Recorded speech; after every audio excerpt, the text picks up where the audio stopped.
John 10:10. Jesus says, I came so that everyone would have life and have it in its fullest. Kung kilala lang ng mga tao ang Panginoong Jesus, kung batid lang nila ang tunay niyang katuruan, walang iiwas, walang matatakot lumapit, at walang tatanggi. Ang kanyang kagustuhan para sa lahat magkaroon ng buhay na punong-puno, nag-uumapaw sa kahulugan at sa kasiyahan. A full life is what Jesus wants His people to have and to enjoy. Dear Lord, we thank you that you want us to have a full life. Now enlighten us, teach us, enable us to understand, to grasp the meaning of this very noble intention of yours for us. Be our preacher, our teacher, our leader. Turuan niyo po kami bigyan ng kaliwanagan. Dalangin namin ang lahat ng ito sa ngalan ng iyong anak na si Jesus. John 10:1-2. Very truly, I tell you, Pharisees, anyone who does not enter the sheep pen by the gate, but climbs in by some other way, is a thief and a robber. The one who enters by the gate is the shepherd of the sheep. Ipinapakilala ng Panginoon dito ang dalawang uri ng tagapag-alaga ng tupa, yung fake at yung totoo. At yung fake daw, umaakyat lang sa bakod, sa likod dumaraan, ang totoo, sa harapan ng bakod dumaraan. Care for sheep here is symbolized by the sheep pen. And it's important to understand the concept of the sheep pen during the times of Jesus. Nung panahon po ng Panginoon at nung mga panahon before and even after, ang mga tupa ay naalagaan, dinadala sila sa mga wilderness para kumain ng damo doon, para uminom ng tubig. Pero sa gabi, nasa panganib ang mga tupang ito. The sheep are in danger at night because wild animals would want to attack them. So there are sheep pens in the wilderness para mga hotel na mga hayop. Ito ay nababakuran, pagkatapos may isa lamang na pasukan at isinasara yun. Sa gitna ay may malaking apoy, malaking siga para lumayo at huwag lumapit ang mga mababangis na hayop. At doon nagkakaroon ng dayaan. Kung minsan mayroong mga fake na mga tagapag-alaga, pagka natutulog na yung mga ibang tunay na nag-aalaga, dinadala nila yung mga tupa palabas, ninanakaw nila para makain ng mga mababangis na hayop o kaya maibenta nila sa palengke, makatay, mapasama. This was the sheep pen that Jesus was talking about. An enclosure in the wilderness with one gate manned by a gatekeeper. Now there are many thieves and robbers. There are many fake shepherds. At ang kanilang layunin, the objective is to deceive the sheep and lead them out to be sold or to be butchered. In other words, the intention of the fake shepherds is for selfish gain. Gusto nilang pagtubuan, pagkakitaan, pakinabangan yung mga tupa. So there are two types of shepherds, as Jesus teaches us. The fake shepherd, the thief and the robber. He does not enter by the gate. He enters over the fence and is not received by the gatekeeper. And then there's the true shepherd, the one who enters by the gate. At malinaw na ipinapakita dito ni Jesus na siya ang tunay na tagapag-alaga ng mga tupa, hindi yung mga huwad, hindi yung mga fake. John 10:3-5. The gatekeeper opens the gate for him, and the sheep listen to his voice. He calls his own sheep by name and leads them out. When he has brought out all his own, he goes on ahead of them, and his sheep follow him because they know his voice. But they will never follow a stranger. In fact, they will run away from him because they do not recognize a stranger's voice.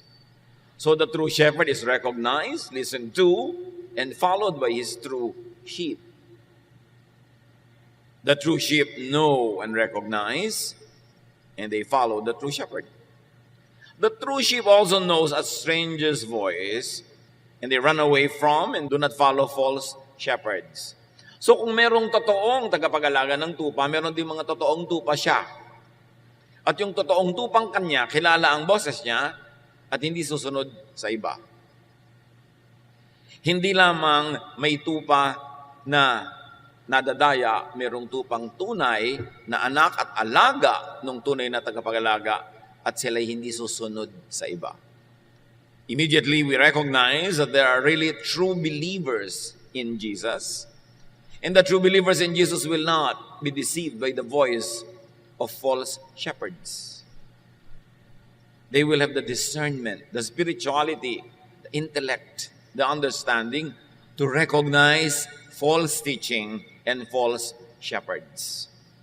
Meron silang niloloob, meron silang iniisip na hindi kayang dayain ng mga magagaling magsalita, ng mga magagaling magturo, dahil sa loob-loob lang nila, nadadama nila kung ano ang dapat nilang sundan at ang hindi.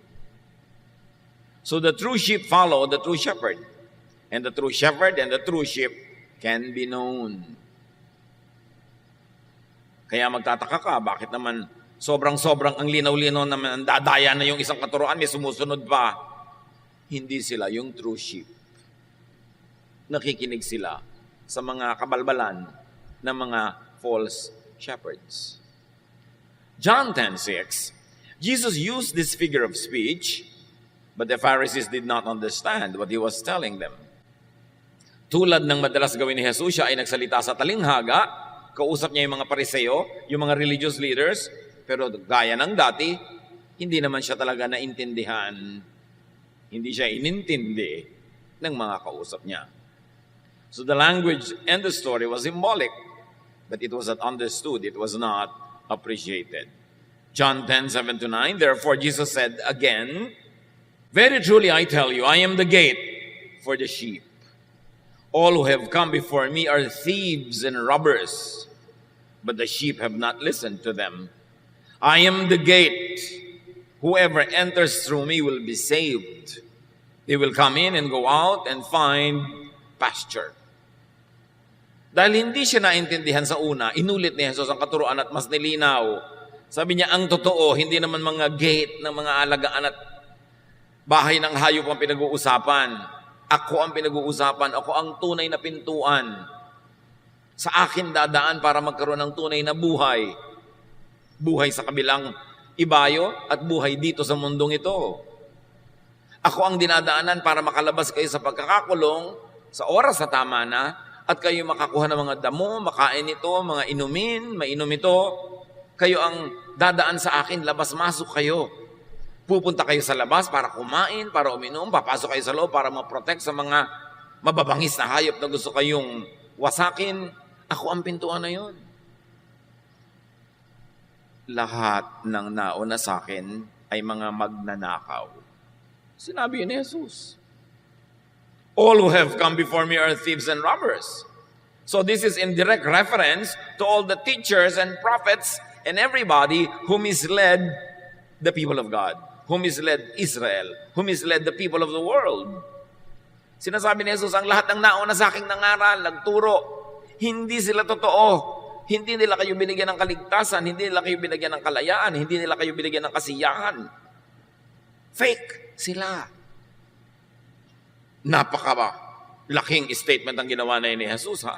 Dahil sa kanyang panahon, napakaraming kinikilala ng mga tao noon na mga tunay, na mga alagad ng Diyos. Pero sabi niya, lahat ng mga nauna sa akin na yan, dinaya lang ang tao.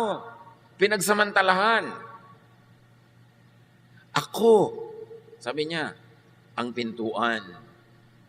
Ang lahat ng dadaan sa akin, palabas man o papasok, yun ang maliligtas.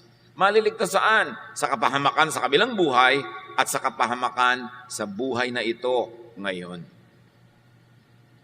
Kasi sabi niya, they will come in, go out, and they will find pasture.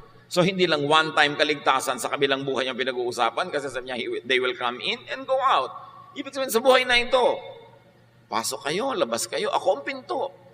Sa akin kayo makakakita ng kalayaan para lumabas, at sa akin hindi kayo makakita ng pinto na pwedeng pasukan para kayo ma-protect, para kayo maipagtanggol mula sa mga mandaraya, mga magnanakaw.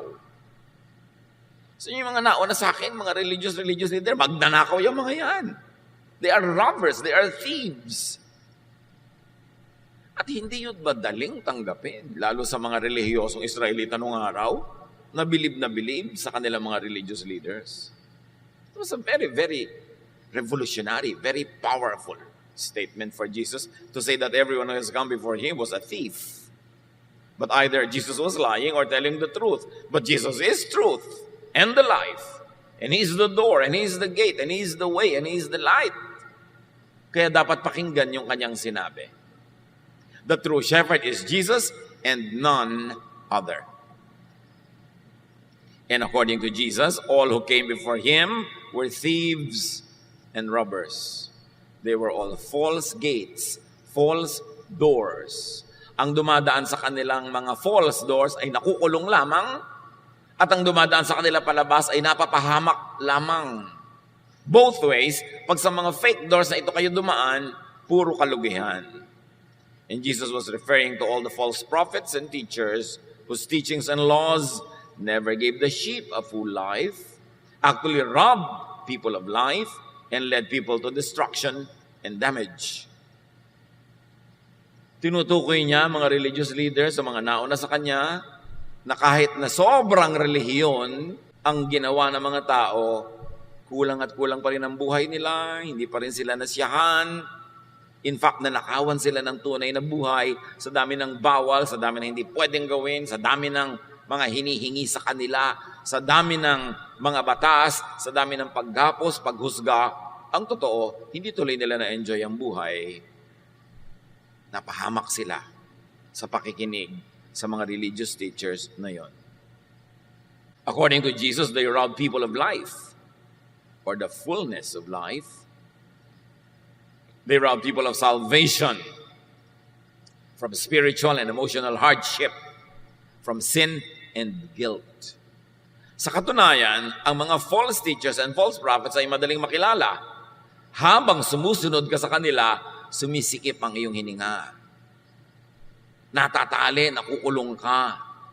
Dumadami ng dumadami ang pasanin mo sa buhay, nahuhututan ka ng todo-todo, pagkatapos nahuhusgahan ka ng todo-todo, at ang epekto ng pagsunod at pakikinig mo sa mga false teachers na ito, lagi kang guilty, lagi kang takot, lagi kang nauusig.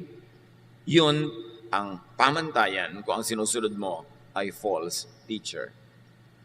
You never have the fullness of life. You never have the promise of Jesus. You never have the will of God happening in your life. At ang dami-daming ganitong teacher sa Israel noon at kahit sa buong mundo ngayon. Ano ang pamantayan? Hindi yung galing magsalita. Hindi yung verses na sinasabi. Ano ang talab sa'yo ng katuruan? Ano ang epekto sa'yo? Ikaw ba ay lalong sumusungit? Lalo ka bang nagiging judgmental sa iba at sa sarili?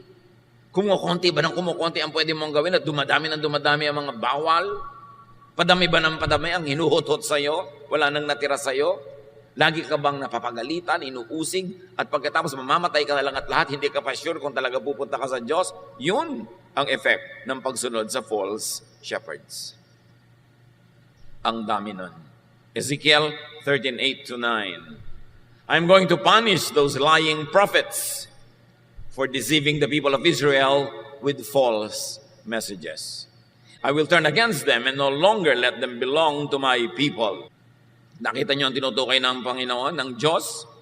Mga sinungaling, mga bulaang propeta na walang ginagawa kundi dayain ang mga Israelita na sobrang relihiyoso, lugi tuloy. Ng pagiging relihiyoso nila, puro bawal, puro judgment, puro guilt. Mahirap yatang dalhin yung guilt kung lagi ka inuusig. Pero yun ang effect ng ministry ng mga false prophets. At sabi ng Diyos, parurusahan ko kayo mga sinungaling at mga bulaang propeta. Pinapahirap niyo ang buhay ng aking mga anak. Matthew 23:13-14, this will echo in the teachings of Jesus. You Pharisees and teachers of the law of Moses are in for trouble. You're nothing but show-offs. You lock people out of the kingdom of heaven. You won't go in yourselves, and you keep others from going in. So lagot kayo, mga Pariseo, kayo mga guro, tagapagturo ng mga batas ni Moses. Naghihintay sa inyo ang kapahamakan. Puro kayo pasikat. Pinagsasarhan nyo ang mga tao ng pinto ng kalangitan. Hindi nyo sila pinapapasok dahil kayo'y hindi rin pumapasok. At ano ang kalangitan na tinutukoy dito? Hindi lang yung kalangitan in the next life, kundi yung kalangitan sa buhay din na ito. Sabi ko nun, ninanakawan nyo ang mga tao ng saya, ng ligaya, ng kasiyahan, kapayapaan, kapahingahan. Wala kayong ginagawa kundi pagurin sila, pagiltihin sila. Kasi kayo mismo, wala kayo sa kingdom of heaven. So paano kayo makakapagdala sa mga tao sa kingdom of heaven? How can you give what you do not have? So maging si Ezekiel, maging si Jesus, pareho ng sinasabi sa mga teachers of Israel.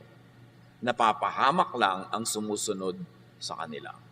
Mark 7:6-8. Jesus replied, "You are nothing but show-offs." Ang kausap niya, mga religious leaders. The prophet Isaiah was right when he wrote that God had said, "All of you praise me with your words, but you never really think about me. It is useless for you to worship me when you teach rules made up by humans. You disobey God's commands in order to obey what humans have taught." Ang kausap ni Jesus ay hindi yung mga satanista, hindi mga kulto, mga propeta, mga teachers of the law of Moses in the temple. And among those people, sinasabi ni Jesus, pasikat lang kayo, hindi kayo totoo.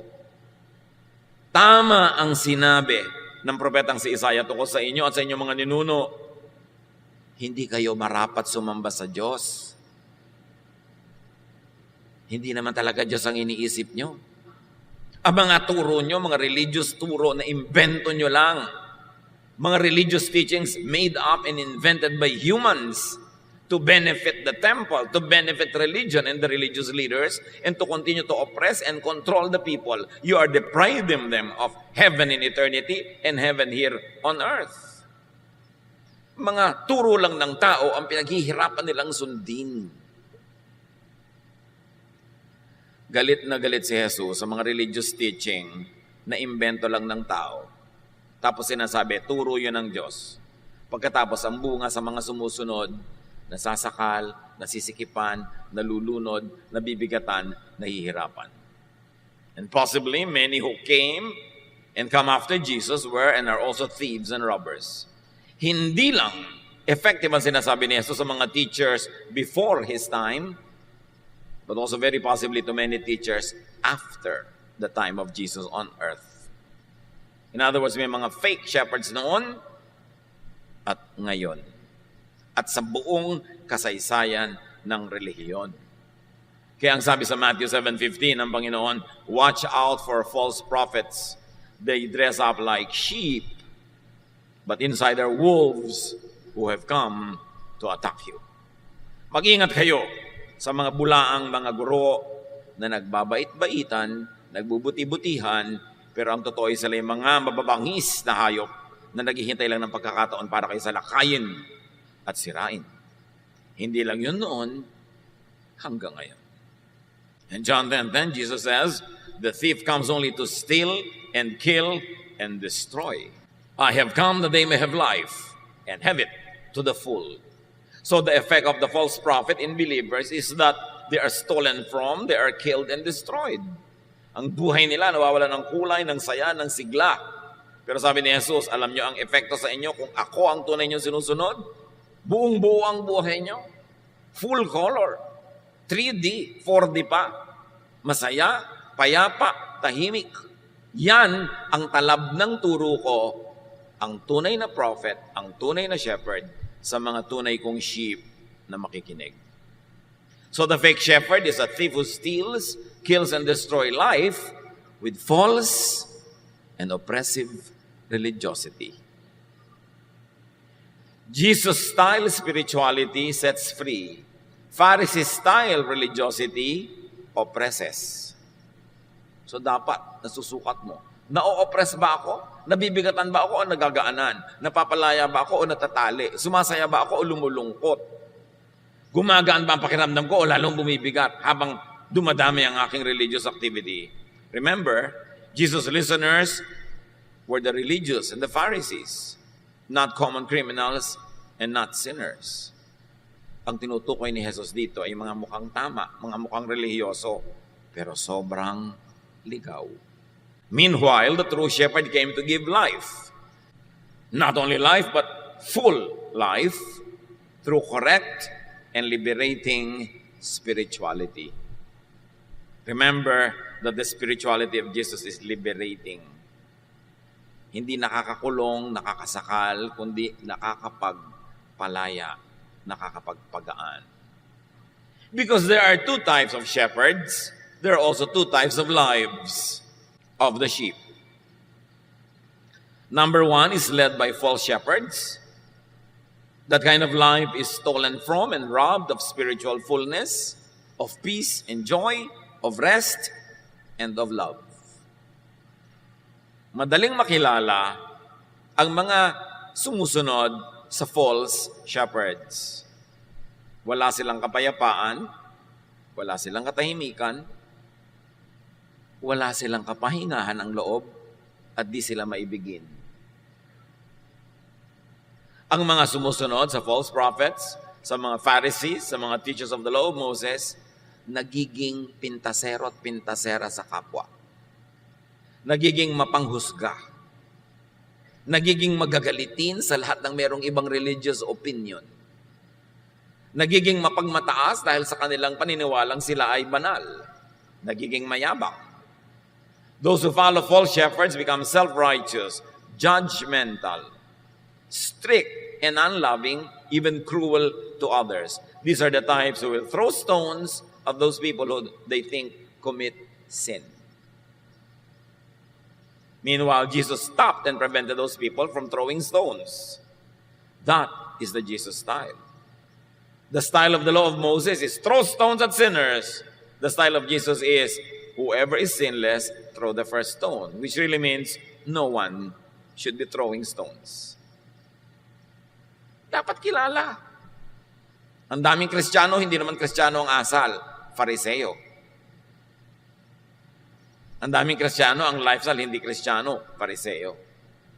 Kasi, you will know them by their fruits. Ano ang bunga? So, those that are led by false prophets are damaged and even destroyed. Wala na yatang mas religious pa na bansa kaysa Israel at wala nang mas religious pa na syudad kaysa Jerusalem. Pero minsan, nang naglalakbay si Jesus at sa isang liko ay nakita niya yung lungsod ng Jerusalem sa ibabaw ng bundok. Siya ay nanangis sa lungkot, hindi sa tuwa. Matthew, when he saw the crowds, he felt sorry for them.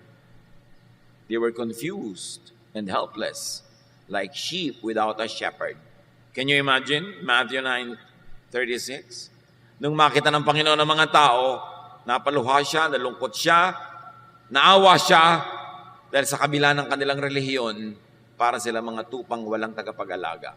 Sila yung mga ligaw, sila yung mga kawawa, nasa panganib, mga gutom, uhaw, sa kabila ng kanilang araw-araw na relihiyon.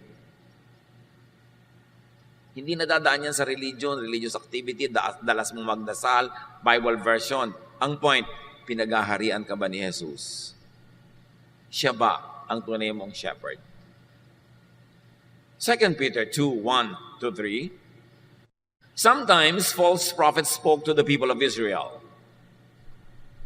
False teachers will also sneak in and speak harmful lies to you. But these teachers don't really belong to the master who paid a great price for them, and they will quickly destroy themselves. Many people will follow their evil ways and cause others to tell lies about the true way. They will be greedy and cheat you with smooth talk. But long ago, God decided to punish them, and God doesn't sleep. Ang linaw. Sabi nga kahit ang Israel, binobola, niloloko ng mga bulaang propeta, nakikinig naman sila. Sabi nga, hindi sila tunay na galing sa Diyos. At marami mga tao susunod sa kanilang mga baluktot at mga pamamaraan. Sila'y magiging mga gahaman, mga sakim. Dadayain kayo. Peperahan lang kayo ng mga relihiyon na yan. Sabi niya, huwag kayong maglala. Matagal nang alam yan ng Diyos at hindi natutulog ang Diyos. So dapat hindi rin tayo matulog. Maging mapagmatsyag sa mga daraya, mambobola, pahihirapan ka lang. Matthew 23:15, you Pharisees and teachers of the law are in for trouble. You're nothing but show-offs. You travel over land and sea to win one follower. And when you have done so, you make that person twice as fit for hell as you are. Yan, lagot kayo ha? Kayo mga fake na mga teacher? Mission pa kayo. Patawid-tawid kayo ng mga kabundukan, ng mga dagat, para magkaroon kayo ng convert. Pero oras na dapuan ninyo, maturuan ninyo at sumunod sa inyo, ginagawa niyong doble ang sama kaysa dati. Nadodoble ang kanilang disqualification from heaven and qualification for hell. Kasi ang turo nyo ay lason. At yan ay ginagawa sa ngalan ng Diyos, ha? At kahit ngayon sa ngalan ni Jesus, dadapuan ka ng missionary, dadapuan ka ng teacher, dadapuan ka ng kung sino-sino. Tapos ang ending, magiging katulad ka nila. Judgmental, self-righteous, self-promoting, haters of other believers, divisive and divided, separatist, humihiwalay ka sa mga ibang anak ng Diyos, ikaw lang ang tama, ikaw lang ang totoo. So ganun, marami niyan.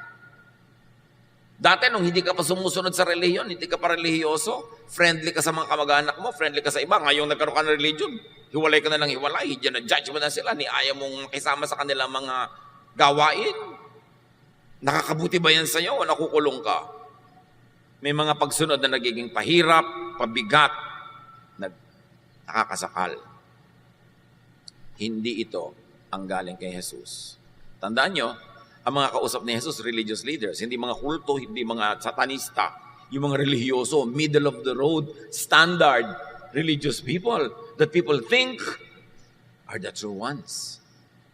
But you will know them by their fruit. So there are two types of lives, and one is led by Jesus. Saved from damage and destruction, saved from imprisonment and oppression, freed to come in and out, to find pasture, satisfaction, fullness. Yun ang mga anak ng Diyos sa pamamagitan ni Jesus. May laya na hanapin kung ano ang nagbibigay ng kasiyahan, pasture, waters to drink, and they are free to come in and out. Hindi sila controlled. Saved and freed from false shepherds, from religiosity and spirituality that binds and imprisons.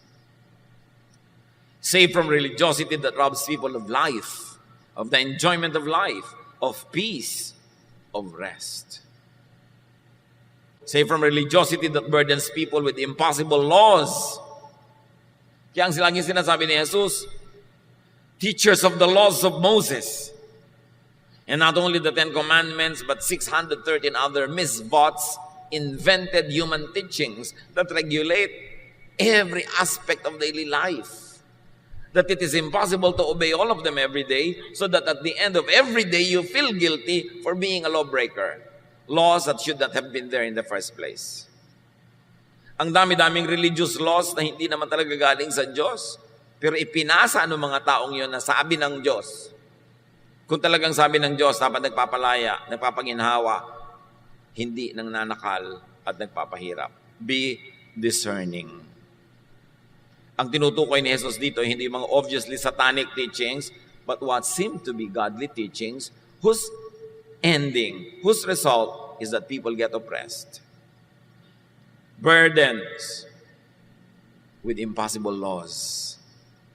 Unbearable condemnation and judgment. Religiosity that promotes burning guilt.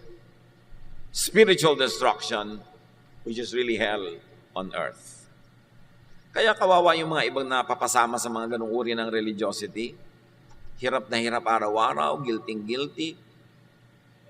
Nawawalan ng kapayapaan, laging natatakot, takot na takot sa end times, takot na takot sa second coming, puro panakot. Dapat kang matuwa.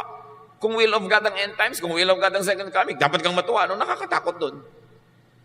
Pero tinatakot ka ng mga false prophets, kasi pag takot ka, madali ka makontrol. Galatians 3:10, anyone who tries to please God by obeying the law is under a curse. The scriptures say, everyone who doesn't obey everything in the law is under a curse. Galatians na ang nagsasabi. Sino man daw na magsisikap na bigyan ng kasiyahan ng Diyos sa pamamagitan ng pagsunod sa mga batas ni Moses, ay daig nyo pang isinumpa. Bakit? Hindi nyo naman masusunod lahat. Lagi kayong kulang, lagi kayong guilty. Kung ang pagsunod niyan ang gagawin yung daan patungo sa Diyos, mabibigo kayo para na kayong isinumpa. Truth is, Jesus freed people from Judaism. Yun ang misyon ni Jesus. Iniligtas niya ang mga tao sa mga batas ni Moses. Iniligtas niya ang mga tao sa mga batas na imposibleng masunod. Mga batas na lagi nagpapagilty, nagpapahirap ng buhay. At inulit ng Galatians. Sabi ko na, hindi kasiyahan ng Diyos na sumunod kayo to the letter sa lahat ng mga religious regulation. Kasi hindi nyo naman masusunod. Ang ending, lagi kayong kulang. Hindi kayo matatahimik. James 2:10, if you obey every law except one, you are still guilty of breaking them all. You see, pag sa law ka nakasandal, sa legalism ka nakasandal, sa traditions and teachings of Israel ka nakasandal, sundin mo lahat yan. Kasi isa lang ang di mo sumunod, katumbas ng di mo sinunod lahat. Eh di lagi ka talagang guilty. At yun, na inahalata na ng langit, ipinadala si Jesus para ituwid ang baluktot na katuruan na puro law. Kasi walang maliligtas sa pamamagitan ng batas. Walang matatahimik, walang mapapayapa. Malino ba yung sinasabi ni Jesus? Hindi na kayo under the law. You have been set free from the law by the love of God. Inibig na lang kayo ng walang patakaran kasi kung dadaanin sa law, walang papasa.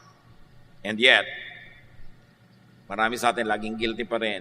Acts 15:10, nung may mga bagong Christian, pinipilit ng mga Jewish na naging Christian na maging Hudyo din yung mga bagong Christian na hindi naman Hudyo dati. In other words, o gentle ka, hindi ka Hudyo, pero naging Christian ka, magpaka-Hudyo ka muna. Mga lalaki, kailangan na namang magpatuli kahit matanda na.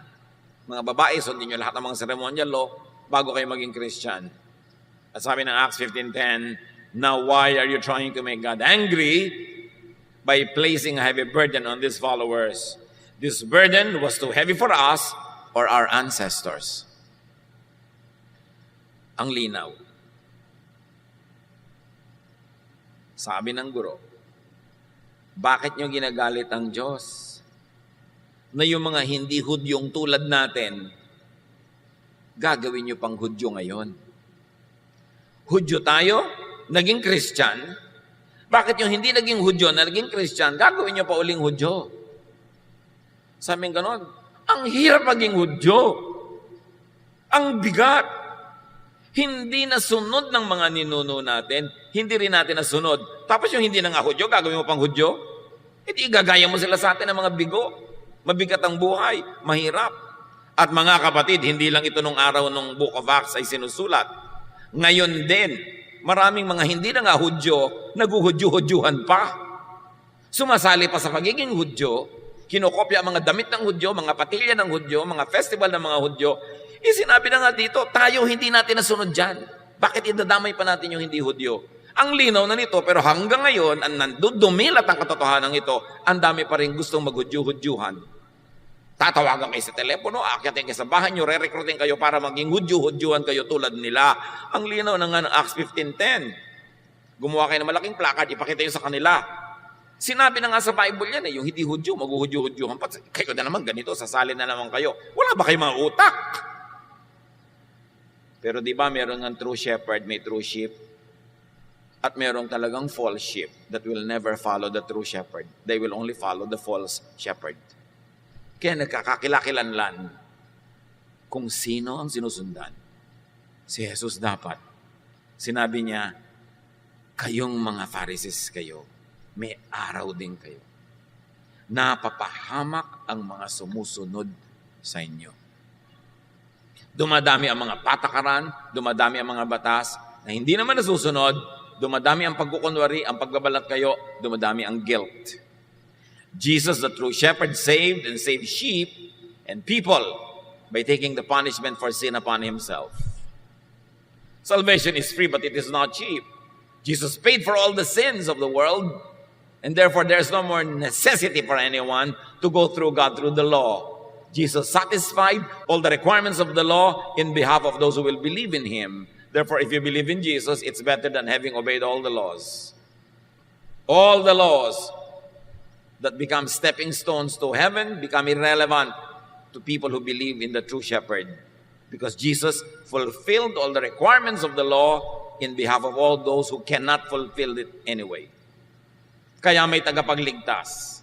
Siya ang sumunod, siya ang umako sa ating mga pagkukulang. Kaya pag naniniwala ka kay Jesus, lahat ng accomplishment niya na perfect life, perfect obedience, nagiging sa atin at hindi na tayo kailangang sumali pa sa pagpapakahirap sa pagiging Hudyo.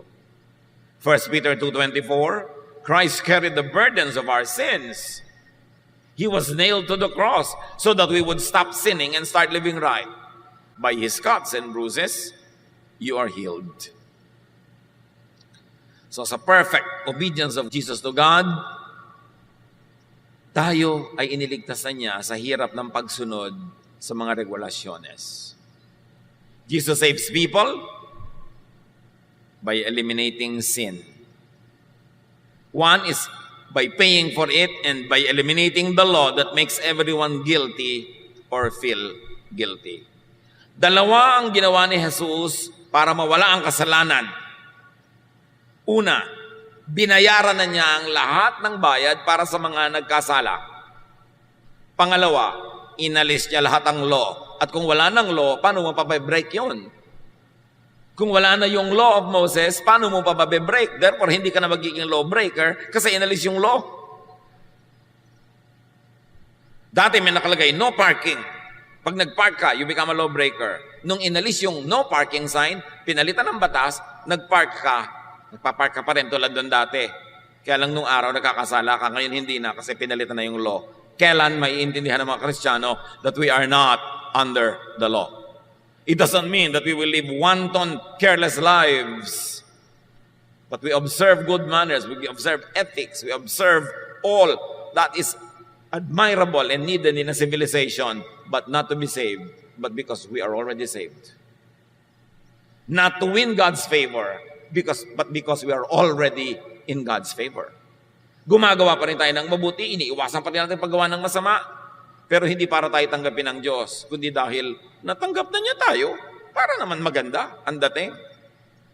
At sa mga panahon na tayo nagkukulang, nadadapa, hindi ka magigilty na naman sobra, hindi ka maghahampas ng sarili mo, magpapako ng sarili mo sa krus, kundi tatanggapin mo ang walang bayad na pagpapatawad, restoration ng Diyos through Jesus. That is salvation by grace. Pag naintindihan mo yon, mabubuhay ka in the highest possible ethical level that you can, but in all other areas where you fail, you depend on God's grace, you depend on God's kindness, and you extend that same grace and kindness to others who also fail. That's the only time when there will be peace on earth. Peace in your heart and peace among fellow humans. Yun ang mensahe ni Jesus. Galatians 5:1, Christ has set us free. This means we are really free. Now hold on to your freedom and don't ever become slaves of the law again. Don't be Jewish again. Do not imitate them again. Magiging under ka na naman ng kanilang calendar, ng kanilang festivals, ng kanilang mga rituals. Mababaliwala si Jesus. Dapat dibdibin ng mga Kristiyano kung anong kahulugan nito. Jesus, the true shepherd, save and save sheep and people by replacing all the laws with just one. And that law is the law of love. John 13:34, in place of all the commands, I am giving you a new command. You must love each other just as I have loved you. That is the only command given by God to Jesus believers. Love others as you love yourself. And because you love others as you love yourself, you will stop being judgmental. You will not be separatist from other believers. You will be kind. You will not be a church bully, policing and watching everyone and judging everyone and punishing everyone who commits sin according to your standards. Sabi niya, hindi niyo ba naiintindihan na isang batas na lang talaga natitira? Kaya mga iba, hoy sister, Christian ka na, bakit ganyan pa yung buhok mo? Hoy, isa lang ang law-loving, may law ba against my hair? Hoy sister, bakit may tattoo ka sa leeg? Bakit? May law ba dyan? Hindi ba isa lang ang law against love? Bakit ka kumakain ng dinugan? Bakit ganyan ang suot mo? Bakit nagtatrabaho kapag Sabado? Bakit ganito? Bakit ganon? Bakit ang baptismo hindi turok? Dapat turok? Bakit lubog? Bakit ganito? Bakit? Ilan pa ba talaga ang law ang natitira? Nagkakaliwanagan ba tayo na isa na lang yan? Church, what is that law? It's a law of? Yun. Dibdibin nyo yun. Hindi yung higpigit natin sa isa't isa, bantayan ng bantayan, chismisan ng chismisan. Loving ba na magchismis? Loving ba na bulat-latin mo yung buhay ng may buhay para hanapan mo siya ng kasalanan na mailalagay mo sa bulletin board? Yan yung ginawa ng mga tao doon sa babaeng who were caught committing sin in the privacy of her house. Kinaladkad sa plaza para batuhin. Yun ang inalista ni Jesus. Huwag kayong magbabatuhan. Hindi yan para kay Jesus. Pang-Pharisee yan. Samantalang hindi naman natin kinukonsinte at itinutulak ang isa't isa na gumawa ng kung ano-ano mga kabalbalan sa buhay. Pero sakaling nangyayari sa kanilang buhay, you extend the hand of love, the hand of forgiveness, the hand of support, the hand of restoration, not the hand of judgment, not the hand of destruction. It is not the hand of Jesus. Dapat nating laging kilalanin, kanino ba talaga ako sumusunod, sa Pharisee o kay Jesus? And that law of love, which means unconditional forgiveness and acceptance, is applied by God to all believers, to all the true sheep, through Jesus. It is now our compulsion to extend that same law of love to others. John 3:16-18, God loved the people of this world so much that He gave His only Son, so that everyone who has faith in Him will have eternal life and never really die. God did not send His Son into the world to condemn its people. He sent Him to save them. No one who has faith in God's Son will be condemned. And if we can add, no one who has faith in God's Son should condemn others. Do not burn the bridge over which you too must pass. And that is the bridge of love, the bridge of forgiveness, the bridge of unconditional acceptance of others. Do not let false shepherds rob you of life, of the fullness of life. Maraming false, kahit laging nagpe-praise the Lord.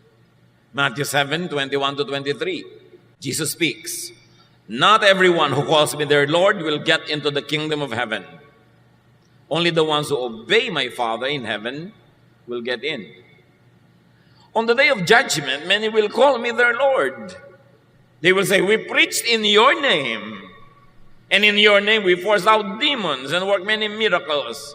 But I will tell them, I have nothing to do with you.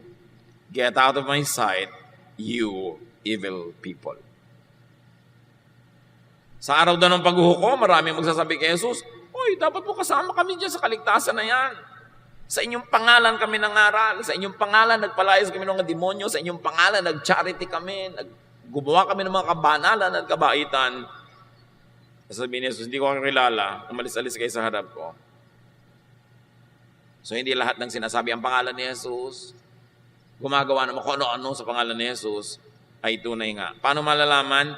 Ano ang bunga ng turo nila sa tinuturuan nila? Napapalaya ba o nagagapos? Gumagaan ba o bumibigat? Bumabait ba o sumusungit? Doon nagkakakilanlan. Sabi ni Jesus, you will know them by their fruits. Know and avoid false shepherds. Avoid modern-day Pharisees and false prophets who continue to oppress, mislead, rob, and kill sheep in the name of Christ. Huwag padaya. Linawan ang pagmamatsyag. Maging malaya at magpalaya ng iba sa ngalan ni Jesus. Dear Lord, we thank you. Our Father, we thank you because Jesus, your Son, sets us free. Salamat at pinalaya mo na kami sa mga religious laws at isang law na lang natira, the law of love. Turuan niyo kami, Lord, na pairalin din sa aming buhay. Na huwag maging lisensya sa aming gumawa ng mali dahil hindi kami under the law. But because we are under your grace and under your love, lalo kaming mas maging mabait pa, mabuti, mas tama. At sa mga panahon kami nabibigo, nagkukulang, turuan niyo kami na pati mga sarili namin, ay patawarin din namin dahil pinapatawad niyo kami. At turuan niyo kami magpatawad din sa iba. Mga kapatid, pag bulay-bulayan sumandali, ang kahulugan ng lahat ng ito, that we are not under the law, that Jesus wants a full life for us,